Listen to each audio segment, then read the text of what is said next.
the military were given a chance to redeem themselves by serving as smoke jumpers throughout the war. So this is how terrible these firestorms were, but the Americans are totally unaware of the Japanese impact to invade American airspace. And as a matter of fact, it was one of the reasons why the U.S. Air Force used such brutal tactics to silence everyone at Roswell in these various areas, was because if this news got out, then it would prove that the United States Air Force experienced total strategic failure in defense of United States airspace throughout the Second World War and was forced to sue for peace. And at that time, Curtis LeMay, it needs to be remembered, there was no such thing as a U.S. Air Force. There was a U.S. Army Air Corps. And Curtis LeMay wanted that branch, that empire for himself. He was desperate to do an empire building project where he would establish a United States Air Force and basically have a strategic bomber command that could take enormous amounts of money from the U.S. taxpayer, the very same taxpayers who he attacked and assaulted and abused in the Roswell, Corona and Aztec and San Agustin incidents to silence any talk about the Japanese prisoners of war that they saw. Most Americans, it needs to be expressed, have never seen until that period of time an Asian Pacific Islander American. Never. People forget that all of the Asians in films were played by American actors. Peter Lorre played Mr. Mato, Boris Karloff played Fu Manchu, all of these actors in The Good Earth, or Katie Hepburn, various other American actors played Asian Pacific Americans. No one in the civilian world, other than a few Americans who've seen Japanese face-to-face in combat, had ever seen an Asian Pacific Islander American.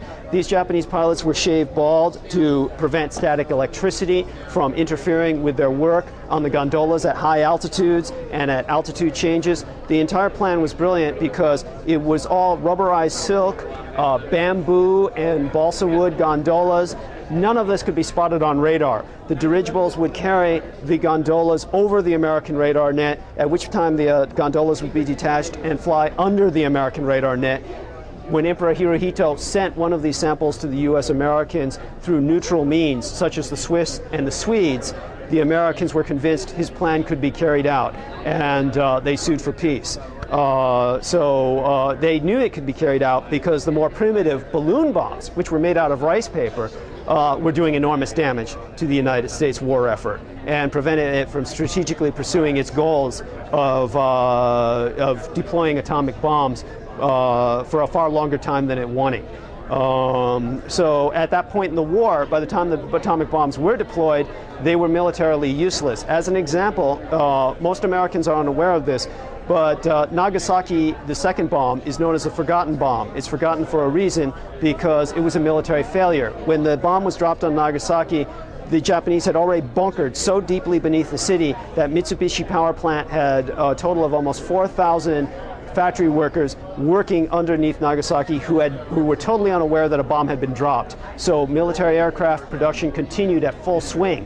So their production and their military facilities were totally uninterrupted at that point. The atomic bombs had been rendered moot. They were strategically useless. They were not part of the surrender campaign. That was another reason Curtis LeMay was willing to use mob tactics to silence the American public, who spotted what they did at Roswell, because it would have proven his entire Strategic Air Command was basically a tax parasite, that it was amassing enormous amounts of atomic weapons that had no real strategic impact either in the Second World War or in the wars to come. And they were never deployed. That fact shows for itself they were useless weapons. They were never used in Korea, they were never used in Vietnam, they have never been used in any war since. They have proven they were militarily valueless.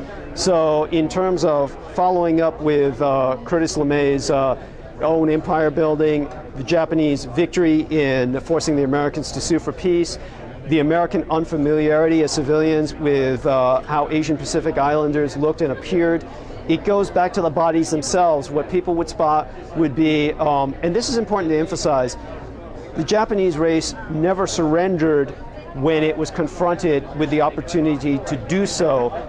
Certainly throughout the war, one of the things Americans didn't realize was that Japan was a multi-ethnic empire. Like the British, who had Welsh, Irish, and Scots units, the Japanese had Okinawan, Taiwanese, and Korean units.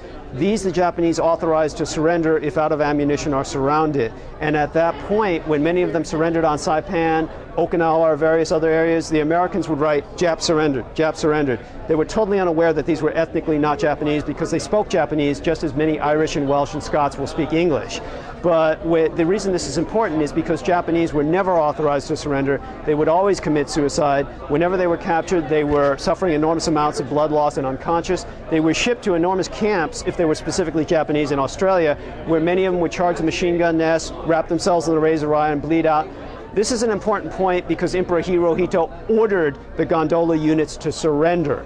That was part of the deal. He ordered them to cooperate with the United States to show how these weapons worked, and it was assumed, it was speculated, he gave them the secret order to kill themselves as soon as they got the opportunity. And when they were in the air and they had no Americans in the gondola with them, the Americans were trying to follow them with escort planes to keep the gondolas boxed into a specific airspace area and range. The Japanese would kill themselves, they would scatter to hell and gone. The Americans would cordon off the area to get the nukes, which would usually be fused together in the fire. They didn't blow up, they were fused. The circuits were fused, so they were inert, but they were radioactive, they were dangerous. The Americans would retrieve them. The civilians on the ground who would spot the Japanese, who were shaved head and very short, wearing oversized army fatigues, they would spot them with all the flash burns, all the webbing, all the eyelids burned off, everything, just basically this incredible mess of a cadaver, and the Americans would assume it was an alien.